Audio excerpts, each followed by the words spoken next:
curso audiovisual tiene su origen en la cátedra anual, dividida en 2 cursos, Pensamiento Político Argentino 1 y Pensamiento Político Argentino 2, que se ha dictado en la Facultad de Ciencias Políticas y Sociales de la Universidad Nacional de Cuyo, entre los años 2003 a 2010. El año en curso no lo hemos dictado, con el objeto de capacitar a un conjunto de estudiantes universitarios en la producción de audiovisuales, que tengan por fin hacer comprender las vicisitudes políticas veladas a la inteligencia del estudiante universitario, desde el inicio mismo de nuestra existencia como país hasta nuestros días. Una cultura colonial hace las veces de lápida que impide el nacimiento espontáneo del talento, que debe propiciar y acompañar el desarrollo de todas las potencialidades existentes en la tierra de los argentinos. Callarán los tambores. En aquella ocasión, recorrimos de distintas maneras todas las universidades de la Argentina, públicas y privadas, y ninguna ofrecía un curso de pensamiento político que explicase la historia política de los argentinos, sus ideas, sus grandes obras, sus heroísmos y sus martirologios, que por ser grandes, seguramente estaban imbricados con el acontecer del resto de los países latinoamericanos. Tanto así, comprender que los problemas fundamentales que tiene un país latinoamericano, su dependencia política, su vasallaje financiero, su atraso tecnológico, la tilinguería cultural, son comunes al resto de los países y comprendido esto, se da un salto cualitativo. La historia misma de los argentinos, sus hechos, la aventura y desventura de sus hombres y mujeres, no se alcanza a comprender si no se lo hace al tiempo que se comprende la de los paraguayos, bolivianos, venezolanos y chilenos. ¿Cómo entender que Bernardo Monteagudo estudió en Bolivia, participó en aquel país de su rebeldía social y política, continuó la defensa de los intereses de su patria, que se extendía, según su concepción, a la Argentina, que estaba indisolublemente ligada al destino de Chile, país al que pasó con San Martín, para prestar servicio luego en Lima, Perú, seguir su gran epopeya de patriota junto a Simón Bolívar en Caracas, Venezuela, redactando la convocatoria al Congreso Anfictiónico, para morir finalmente asesinado en Lima, ratificando con su muerte, injusta y dolorosa, el destino de una generación maldita de americanos y americanas, cuyo objetivo era la independencia y unidad de los pueblos y países de esta región del mundo. Nada de esto encontramos en ninguno de los planes universitarios que recorrimos. En virtud de estas consideraciones y observaciones análogas a lo largo de nuestros 200 años de lucha por la independencia, decíamos en nuestro comienzo: una cátedra sin tradición y una asignatura sin bibliografía. Las palabras de este título fueron escritas por Ricardo Rojas al momento de hacerse cargo de la Cátedra de Literatura Argentina. Han pasado aproximadamente 100 años y en la Universidad Argentina muchos profesores, queriendo dictar materias relacionadas con nuestra realidad, podrían decir más o menos lo mismo. O por lo menos encontrarían la necesidad de refundar dichas cátedras. Tal ha sido el avasallamiento salvaje que ha sufrido la comprensión de lo nuestro, particularmente en el último cuarto de siglo. Si la colonización cultural es el género, la colonización pedagógica es la especie. Decía Hans Morgenthau: el imperialismo cultural es la más sutil y, en caso de llegar a triunfar por sí sola, la más exitosa de las políticas imperialistas. No pretende la conquista de un territorio o el control de la vida económica, sino el control de las mentes de los hombres como herramienta para la modificación de las relaciones de poder entre dos naciones. Sabido es que existe una biblioteca de la sumisión, que es la que ha tenido un gran éxito editorial en los últimos tiempos. Pero aquellos que hemos laborado los meandros a veces insoportables de nuestras pertinaces crisis, hemos retemplado nuestro ánimo con la biblioteca de la resistencia cultural, que no goza de tan buena prensa, pero suele ser la de la esperanza. Esta resistencia frente al pensamiento impuesto, exógeno por cierto, siempre genera adhesiones, que en el curso de su desarrollo pueden transformarse en respuestas exitosas. Decía Jorge Abelardo Ramos: las ideas, en cierto grado de su desarrollo, truecan en fuerza material. El solo conocimiento de que una suerte de dominación cultural es la que permite que se imponga la lógica perversa del empobrecimiento de nuestros pueblos la marginalidad y la exclusión, como así también la devastación de la tierra, el agua y el aire, que pone en tela de juicio el ambiente que las generaciones futuras nos han prestado. Es de por sí un buen punto de partida. Pero es la exigencia de la hora, en momentos en que los vientos parecen haber cambiado, que nos propongamos no solamente arrojar al canasto de lo inservible los viejos grilletes mentales que provocaron el actual presente, sino que, en conjunto, descubramos los nuevos caminos que saquen a nuestros pueblos del lío en que estamos metidos, que no son otros que el de retomar donde habíamos dejado. La deuda pendiente la tenemos los hombres y las mujeres de hoy, con las mujeres y los hombres de ayer, que pugnaron por la independencia de las tierras de la América Morena, entre otras cosas por ser morena. La misma que, como decía el poeta, tiene sangre indígena, aún reza a Jesucristo y lo hace en español. Las nuevas generaciones tienen frente a sí la trampa que le tienden las especies que surgen del género dominación o colonización cultural. Hemos citado entre ellas la colonización pedagógica, que se expresa también en la Universidad Argentina. Presa, hora del pensamiento único, hora de un progresismo insustancial, pero solo ocasionalmente producto de la elaboración propia tendiente a un pensamiento genuino. Cuando comenzamos la Cátedra de Pensamiento Político Argentino en la Facultad de Ciencias Políticas de la Universidad Nacional de Cuyo, tuvimos la misma sensación que Ricardo Rojas en la literatura. Un siglo no es nada, diría el tango. A veces la trampa la tienden los partidos políticos, siendo el anzuelo la participación. Sin embargo, la partidocracia burocrática punteril en la Argentina se nutre de las ideas, los autores y los paradigmas propiciados por las internacionales políticas, sean estas la socialdemocracia o la democracia cristiana en sus diversas variantes. Al mismo tiempo, las fundaciones dependientes de aquellas proveen a nuestras dirigencias de la agenda política y de los autores que ofrecen las soluciones de la agenda que ya han planteado. De este cóctel sí beben las hormigas, parafraseando al Indio Solari. Y así no fue. En suma, y sin la pretensión de ser programa, decimos que la colonización pedagógica deberá ser combatida en el mundo universitario, a través de la pluralidad de ideas, anteponiendo el disenso al consenso. Nos eriza la piel el consenso. Siempre viene impuesto desde arriba, y el objetivo será la producción científica e intelectual que sirva al pueblo argentino y latinoamericano en un proyecto de emancipación, criatura esta que nunca termina de nacer. Es menester recordar que es la sociedad la que con su esfuerzo mantiene su funcionamiento, y entonces sí la participación de intelectuales autónomos, libres, no operadores políticos, que con dignidad nacional y con sensibilidad social, en conjunto, salgamos a saldar las deudas pendientes, diseñando la bibliografía ausente. Y actuamos en consecuencia. No sabemos si con demasiada solvencia, pero algún conocimiento y ganas no nos faltaron. Armamos un programa de pensamiento político argentino que intentaba plantear los asuntos fundamentales de la vida política de los últimos 200 años.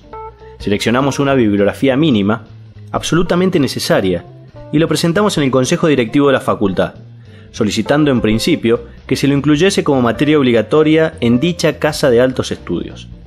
El resultado fue la aprobación del programa, dividido en dos partes, 1810-1930 y 1930 hasta la caída de la Rúa, pero como materia optativa para las 4 carreras que funcionan en aquella unidad académica: Trabajo Social, Sociología, Comunicación Social y Ciencia Política y Administración Pública. Este curso de pensamiento político argentino, con una fuerte orientación latinoamericana, encontró una gran receptividad en el estudiantado, no solamente de la facultad donde se dictaba, sino entre alumnos de otras unidades académicas de la Universidad Nacional de Cuyo, y aún entre alumnos de universidades privadas. Este dato, sumado a la presencia de algunos profesores, maestras, directores de colegios, exministros, algunos concejales y algún exdecano, nos hizo comprender rápidamente dos cosas. Primero, que la ausencia a la que hacíamos mención en cuanto a la falta de tratamiento de estos temas dejaba un vacío enorme que apenas este humilde curso podía cubrir en nuestra provincia. Y en segundo término, que dadas las invitaciones que se nos hacía para dictarlo en forma más sintética en bibliotecas populares, Lavalle, en la Unión Comercial e Industrial de Mendoza, UCIM, consejos deliberantes, por ejemplo, Departamento de Junín, y finalmente dictarlo en Los Ángeles, Estados Unidos, nos impulsó pasó a ofrecer una versión del mismo presentada en 4 módulos, que son los siguientes. Pensamiento político argentino. Núcleo temático 1. La formación del Estado argentino, 1810-1880. Desde la Revolución de Mayo hasta la federalización de Buenos Aires. Núcleo temático 2. La República. Entre la República de los Notables y la democracia republicana del irigoyenismo. Núcleo temático 3. La era del peronismo. Los antecedentes del fraude oligárquico y los conflictos internacionales de la década del 30. La Segunda Guerra, la emergencia de los movimientos nacionales en América Latina. Nacimiento, apoteosis y caída. La contrarrevolución cívico-militar y los 18 años de proscripción. El último gobierno peronista. Núcleo temático 4. La Argentina semicolonial. La represión colonial. La primera junta militar y el ejército. Martínez de Hoz y sus intereses de clase. Desaparición de personas, industria y clase trabajadora. Rupturas y continuidades de las democracias condicionadas de Alfonsín, Menem y de la Rúa. Estallido del modelo económico. Implosión del sistema político. Este esfuerzo audiovisual se lleva a cabo siguiendo el orden del programa reducido, comenzando con la explicación de la generación maldita o generación de la independencia.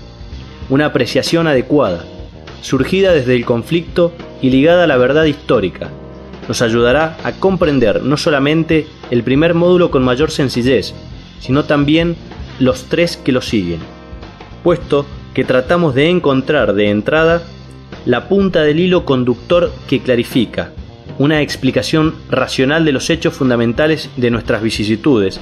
Se distingue claramente de una mera echología que confunde o aburre, o ambas al mismo tiempo.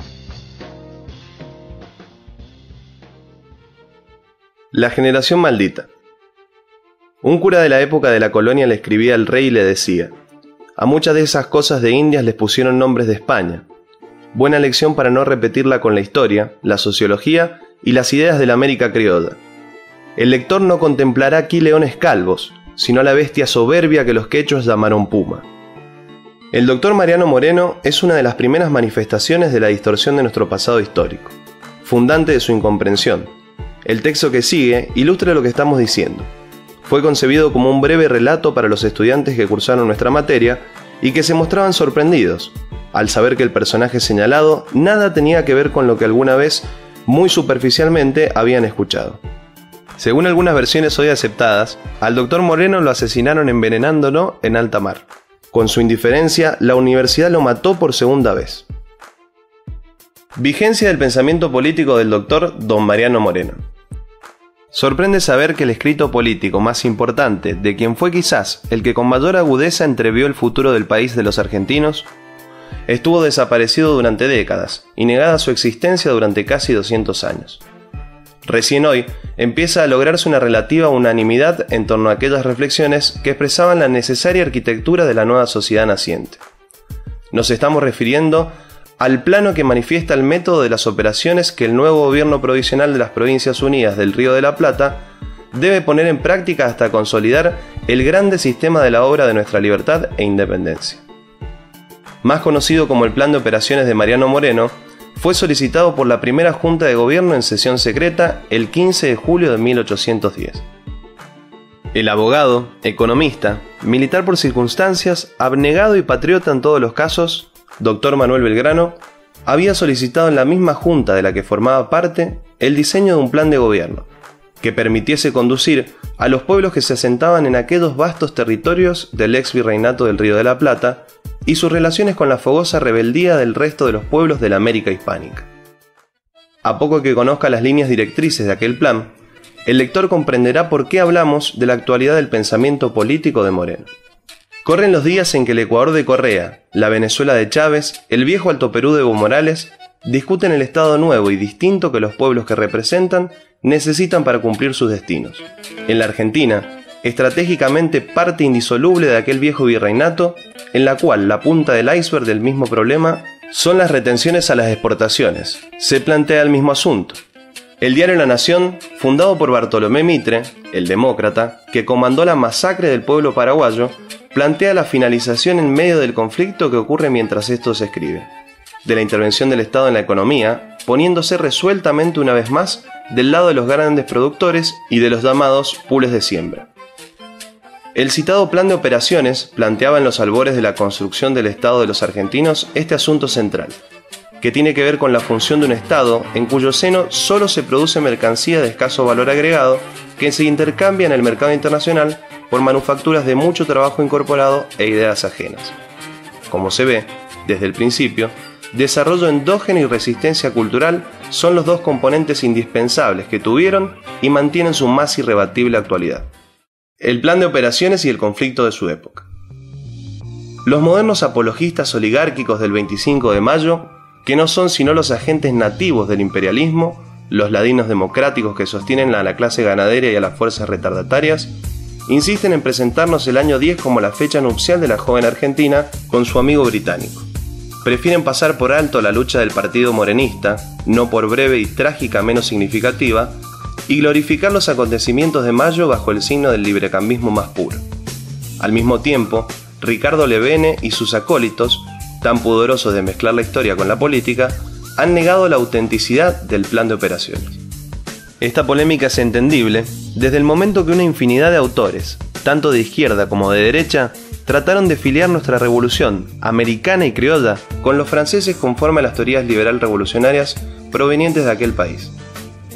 Otros encuentran la explicación del nacimiento de nuestra independencia por la mera necesidad de incorporarse al librecambio con Inglaterra. Finalmente, otro sector encontrará en el derecho constitucional norteamericano y la imitación del mismo el origen de los planteos independentistas. De esta forma, los acontecimientos de mayo, como tantos otros surgidos al calor de nuestros propios conflictos, y que a fuerza de talento y coraje se trataron de resolver en estas tierras, no pueden ser comprendidos como una creación propia, sino que necesariamente tienen que ser el reflejo de los sucesos acaecidos en las naciones civilizadas.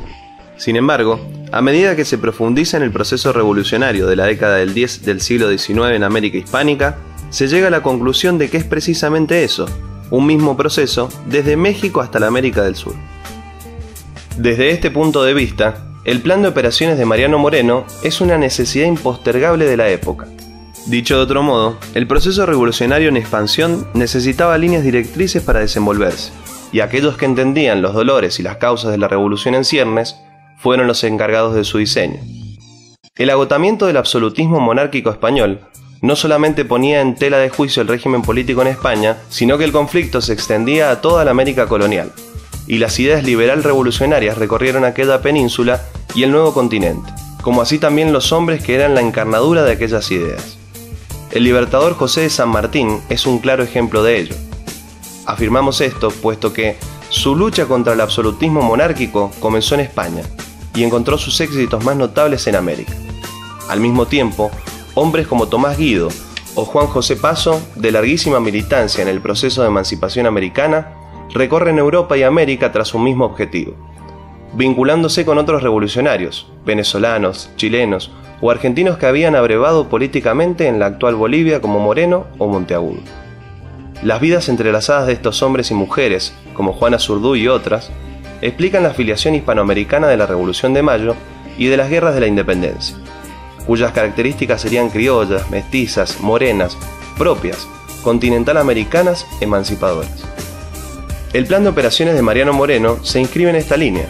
Reconoce los derechos del indio, la necesidad de derrotar al absolutismo monárquico, llegando hasta Lima, hacer probar las mieles de la libertad al sur de Brasil, tomando contacto con el jefe de gauchos e indios guaraníes, Artigas, etc. Si esto es así, y si en esa línea se entiende el plan, es fácil concebir a San Martín cabalgando de sur a norte, o a don Simón Bolívar con el mismo criterio, cabalgando de norte a sur. La libertad de los pueblos no consiste en palabras, ni debe existir en los papeles solamente. Cualquier déspota puede obligar a sus esclavos a que canten himnos a la libertad, y ese cántico maquinal es muy compatible con cadenas y opresión de los que lo entonan.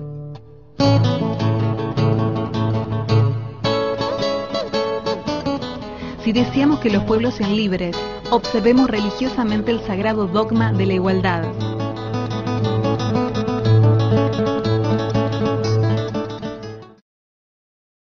La desaparición del plan.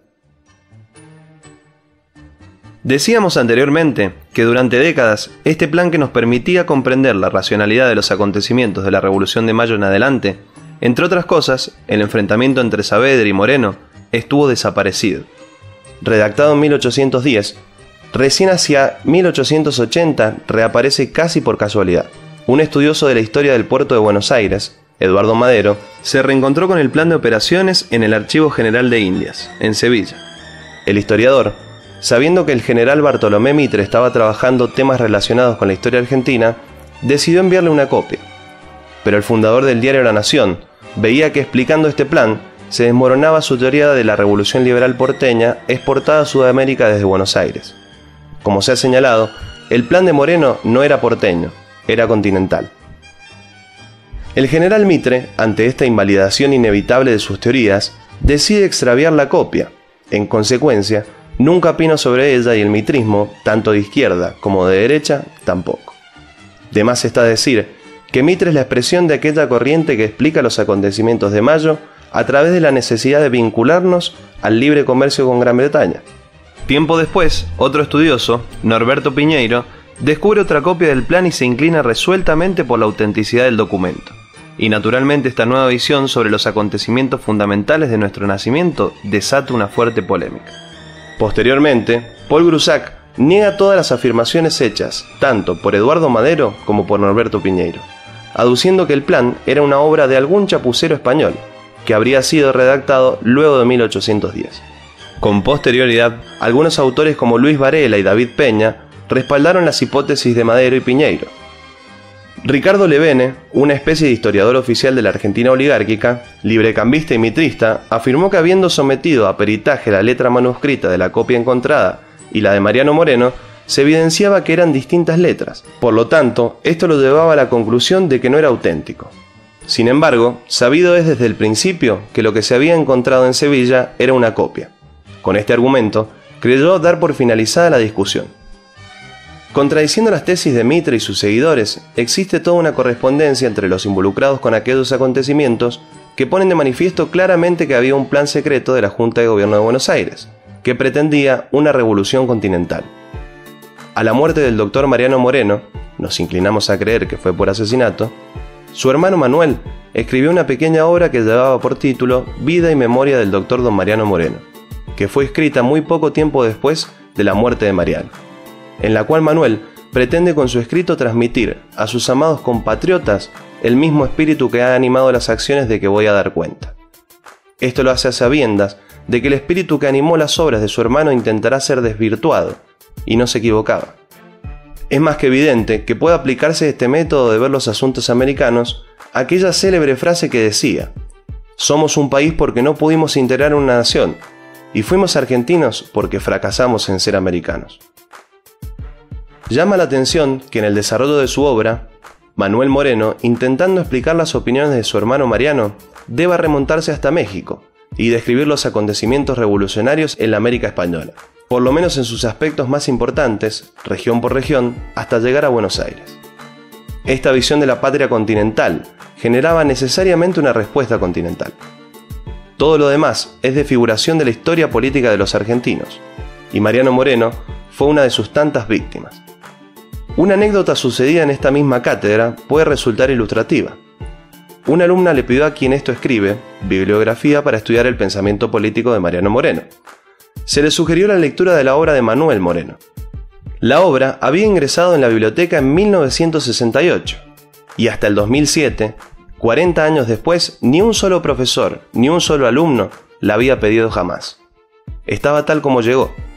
Claro, nadie le quita a esa alumna el orgullo de haber sido la primera. Sin embargo, nos hace pensar que durante 4 décadas, a todos los profesores y a todos los alumnos les faltó comprender, a partir del conocimiento de este personaje decisivo de Mayo de 1810, Mariano Moreno, su concepción mestiza americana continental, que fue la que animó a los Vieites, a los Belgrano, Castelli, Monteagudo, San Martín, en fin, a toda una generación que participó del mismo ideario protagonizando una lucha que sin atarla a estos principios no se comprende. Pero como se verá más adelante, esta realidad ha brotado periódicamente en la historia de los argentinos, y ha resultado tan inútil la voluntad de ocultarla como tratar de mantener un salvavidas permanentemente bajo el agua. de pronto la mano se cansa, o hay una distracción o un error, y por la fuerza de las cosas lo que estaba hundido, en forma imprevista, salta a la superficie, como el plan de operaciones de Mariano Moreno.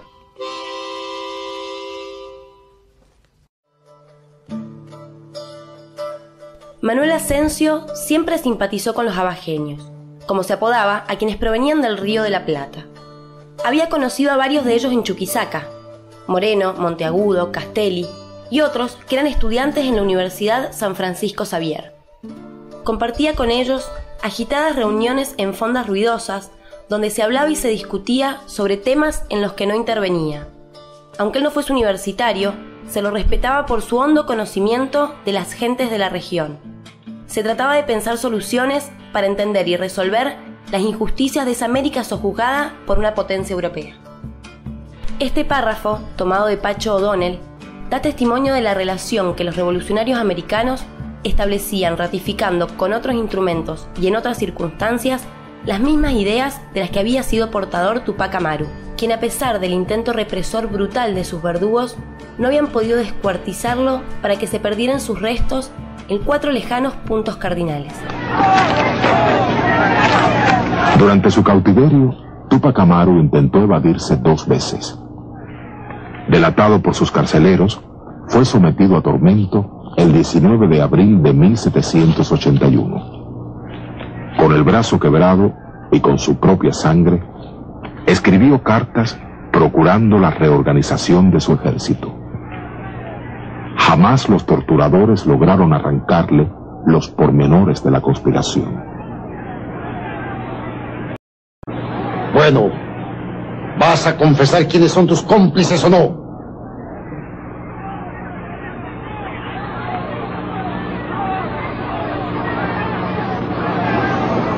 Mis cómplices.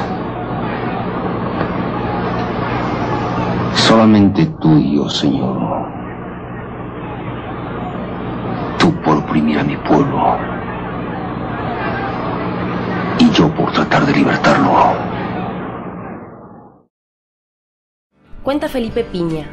Juan y su marido eran revolucionarios de la primera hora. En 1809, durante las revoluciones de Chuquisaca y La Paz, apoyaron el movimiento acaudillando a los indios de Chayanta para impedir el aprovisionamiento de las fuerzas de la represión virreinal. Manuel vivió escapando, mientras Juana tuvo que encarar las partidas que venían a cumplir la orden de captura dictada por el sanguinario jefe realista Vicente Nieto. La situación cambió al llegar las tropas de la primera expedición al Alto Perú. Padilla salió de su clandestinidad y se sumó a las fuerzas revolucionarias, como comandante de milicia de una amplia zona en torno a Chuquisaca. Tras la derrota de Huaki, los realistas rodearon su casa, en la que Juana resistió como pudo junto a sus hijos, hasta que Padilla, en una acción absolutamente temeraria que lo pintaba de cuerpo entero, logró liberar a su familia. Conmovido por estas historias de patriotas desconocidos y accediendo a una nueva visión que lo hacía romper con los paradigmas de la época de la primacía de la cumbia villera y el reggaetón, Gabriel Aníbal Delgado, estudiante de Derecho, cursante de nuestra materia, abrevó en las fuentes latinoamericanas a partir de la investigación de sucesos como los relatados. Dejó para sus compañeros un texto que nos aproxima a la verdad de nuestro origen y a la distorsión del mismo, distorsión en la que se adocena la rebeldía. Juana Zurduy, 1780-1862. Nació y murió en territorio altoperuano, hoy Bolivia, que en ese entonces era parte del virreinato del Río de la Plata, con una economía minera muy unida a la Argentina de nuestros días a través del comercio de mulas y de la industria textil cochambina. Mujer prócer de la independencia argentina, que luchó junto a su marido, el jefe revolucionario Manuel Padilla, al lado de Güemes y de Belgrano, mereciendo que por sus méritos el creador de la bandera la nombrase teniente coronela del Ejército del Norte y le legase su sable. Sin embargo, por su condición de boliviana y por ende de extranjera, la historia consagrada ha oscurecido su figura y su concepción de patria grande, al igual que han hecho con el uruguayo Artigas. Juana Zurduy formó parte de la generación independentista altoperuana, al igual que el cura Muñecas, Warnes, Uriondo, Lanza, Camargo y otros tantos héroes olvidados que se destacaron en la lucha contra el absolutismo español, muriendo casi todos en la misma. Refiere el historiador Pacho O'Donnell, citando a Mitre, que al comienzo de la insurrección patriota eran 102 caudillos. En 1825, cuando se funda la República Boliviana, solo 9 seguían vivos. Natal de Chuquisaca, la ciudad que reunía a la universidad, la audiencia, tribunales y el arzobispado. Juana era hija de un criollo hacendado y de una chola que le transmitió sangre indígena. Muertos ambos padres, es enviada por sus tíos a una de sus propiedades rurales, donde goza de libertades inusitadas para las mujeres de su época. Galopa por las extensiones y fraterniza con los indios, recobrando el quechua materno y aprendiendo el aymara. Se compenetra con los dolores de los indios mitayos, obligados a trabajar hasta morir en las minas, y la servidumbre personal de los pongos. Se enamora perdidamente de Manuel Asensio Padilla, también hacendado, con quien se casa. Este, aunque no era universitario, conocía a Moreno, Castelli, Monteagudo y a otros miembros de la Juventud Revolucionaria Americana y difundía su idea emancipadora. En 1810, cuando Cochabamba adhiere entusiasta a la Junta Revolucionaria de Buenos Aires, la pareja se une al ejército de Castelli y Balcarce, que llega victorioso y apunta hacia la Lima virreinal. Durante varios años, combatirán a los realistas empleando técnicas guerrilleras y no abandonarán la causa patriótica, a pesar de los fracasos de las fuerzas enviadas por Buenos Aires para contener a los ejércitos del rey. Sus reducidos pero eficaces cuerpos armados, integrados por indios, incluso selváticos guaraníes y criollos pobres, serán una pesadilla para el enemigo. Se destacaba entre los mismos Juan Gualparrimachi, un joven indio, soldado y poeta, descendiente de la nobleza incaica y de la España virreinal. Juana participaba activamente, junto a varias mujeres anónimas, en los combates librados por las fuerzas de su mando. Sus pequeños hijos, 2 varones y 2 niñas, seguían los trajines de la guerra, hasta que fallecieron atacados por las fiebres. Ella no abandonó su bravura, combatió embarazada y tuvo a su niña, la quinta y última de sus hijos, a orillas de un río durante una escaramuza. Don Manuel Padilla cae en combate por salvar a Juana y es bárbaramente decapitado. Su cabeza es expuesta hasta que su mujer, tras exterminar a sus enemigos, recupera su calavera y le dan sepultura. Muerto Padilla, doña Juana se traslada a Salta, donde traba amistad con don Martín Miguel de Güemes y sirve bajo sus órdenes, con tropas a cargo, hasta que el genial criollo muere asesinado con la complicidad de la alta clase salteña, enemiga de la independencia. Juana retorna a su tierra natal y ve cómo los terratenientes y mineros, verdugos de indios y antiguos enemigos suyos, se habían vuelto patriotas y convertían al Alto Perú, con la complicidad del porteño Rivadavia, en una nación soberana, frustrando el proyecto de unidad continental de los libertadores. En su retiro fue visitada y honrada por Bolívar. Caído el libertador, vivió en la mayor pobreza y soledad hasta la edad de 82 años. Su único tesoro era la designación otorgada por Belgrano. Al morir, la sepultaron en una fosa común. El homenaje que le negaron en vida empezó con el día de su muerte. Falleció un 25 de mayo. En el año 2009, Cristina Fernández de Kirchner decreta el ascenso post-mortem de doña Juana Zurduy de Padilla, al grado de generala del ejército argentino. Poco después, en visita oficial a la Argentina, el bolivariano Hugo Chávez se cuadra frente a su retrato y hace el saludo militar. Finalmente, el 26 de abril de 2010, en su tierra, el presidente Evo Morales recibe de manos de la presidenta argentina, en acto solemne, el sable que perteneció a Juana Zurduy.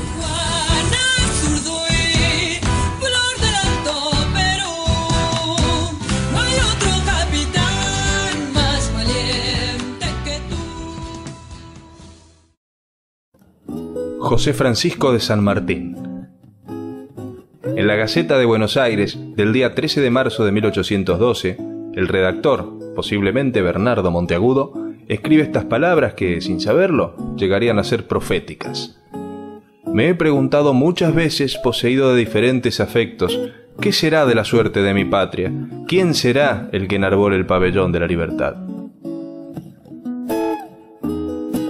el mismo ejemplar, en la última hoja dice: el 9 del corriente ha llegado a este puerto la fragata inglesa Jorge Canning, procedente de Londres, en 50 días de navegación.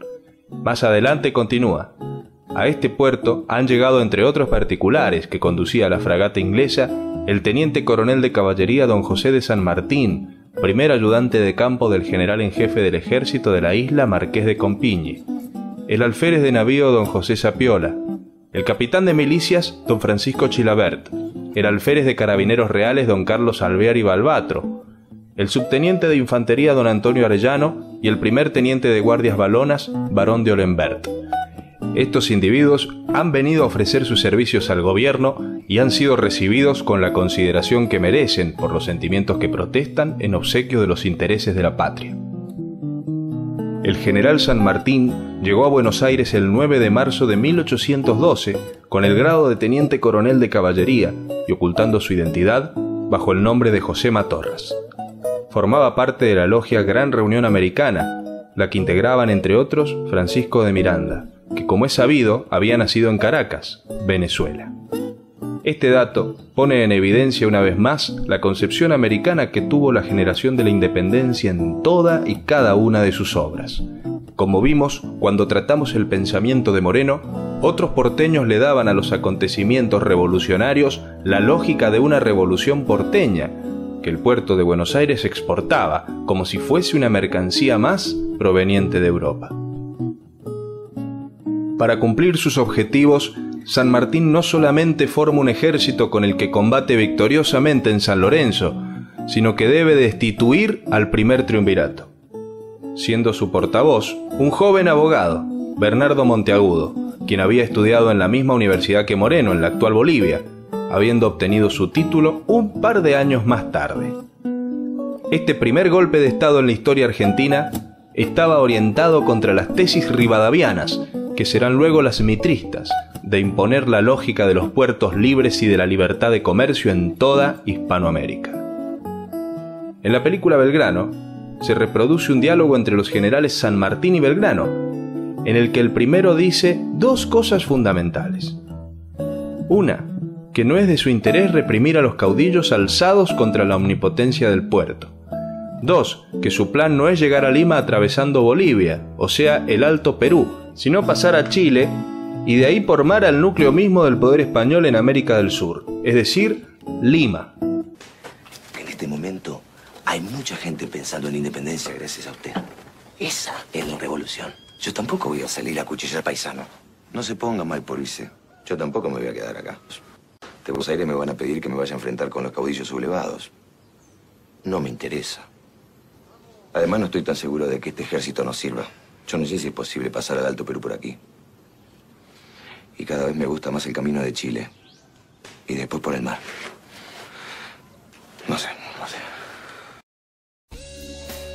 Opinión de San Martín sobre Rivadavia.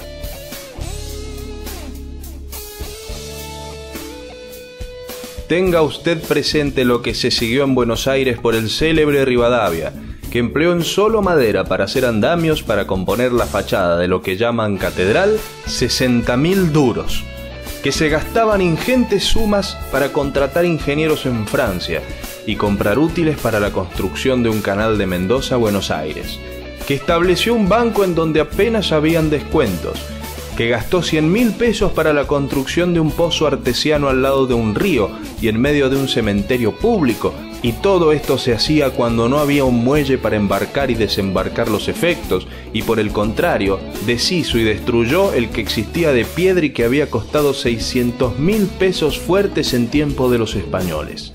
Que el ejército estaba sin pagar y en tal miseria que pedían limosna a los soldados públicamente. En fin, que estableció el papel moneda, que ha sido la ruina del crédito de aquella república y de los particulares. Sería de no acabar si se enumerasen las locuras de aquel visionario y la admiración de un gran número de mis compatriotas creyendo improvisar en Buenos Aires la civilización europea con solo los decretos que diariamente llenaban lo que se llamaba archivo oficial.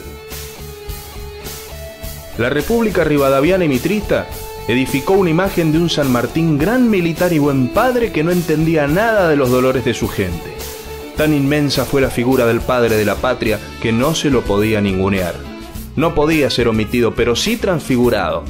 Un buen padre puede ser anglófilo y no dejan de aparecer cagatintas de la colonización cultural y pedagógica que plantean la anglofilia del Libertador. Para ello afirman que el plan emancipador era de origen inglés y que pertenecía a un tal Maitland, un escocés que a principios del siglo XIX ofreció un plan de emancipación de las colonias de Sudamérica en las que debía intervenir la corona y que en definitiva es muy similar al que siguió San Martín. El plan Maitland y su comparación con el sanmartiniano según Rodolfo Terraño. De acuerdo a una investigación a la que llegó por insólitas vías, Terraño descubre el plan del escocés y lo compara con el sanmartiniano. Esto propuso Maitland: ganar el control de Buenos Aires, tomar posiciones en Mendoza, coordinar acciones con un ejército en Chile, cruzar los Andes, derrotar a los españoles y controlar Chile, continuar por mar a Perú y emancipar al Perú. San Martín llevó a cabo todos y cada uno de estos puntos. La diferencia fundamental, lo advierte el autor y lo advertimos nosotros, es que todo lo que debía hacer en aquel plan el ejército del rey inglés lo hizo un ejército de criollos encabezados por un independentista, ligado a otros que como él tenían el mismo objetivo. Nuestro personaje no tuvo que invadir Buenos Aires, lo conquistó con su grandeza. Se asentó en Mendoza, no para dominarla y servirse de ella para llevar adelante su plan, sino que transformó su economía de un modo de producción rural pastoril de engorde de ganado en una región industrial que debía abastecer a un ejército que casi era el 50% de la totalidad de la población de la provincia en aquella época. Se nutrió no de mercenarios que tomaban las armas en busca de un botín, sino de sanjuaninos, puntanos, mendocinos que se armaban en busca de la libertad. Cruzó los Andes como en el plan del escocés, pero del otro lado de las montañas no lo esperaba otro ejército británico, lo esperaban otros criollos armados que pugnaban por la misma libertad y perseguían la misma independencia en común. Cuando en Lima lo nombraron protector de Perú, fue magnánimo. Los que distorsionaron su epopeya, descendientes del partido de los porteños, le hicieron un himno. Grande fue cuando el sol lo alumbraba y más grande en la puesta del sol. Lo primero es cierto, pero la puesta del sol le fue muy ingrata. Es tarea de las nuevas generaciones y también de la Universidad Argentina que la puesta del sol reivindique su verdadera figura. Al solo efecto de que este audiovisual pueda cumplir con los objetivos inmediatos para los que fue realizado, lo damos por terminado acá, sin dejar de resaltar que es apenas una primera parte del conjunto de realizaciones que estamos llevando a cabo.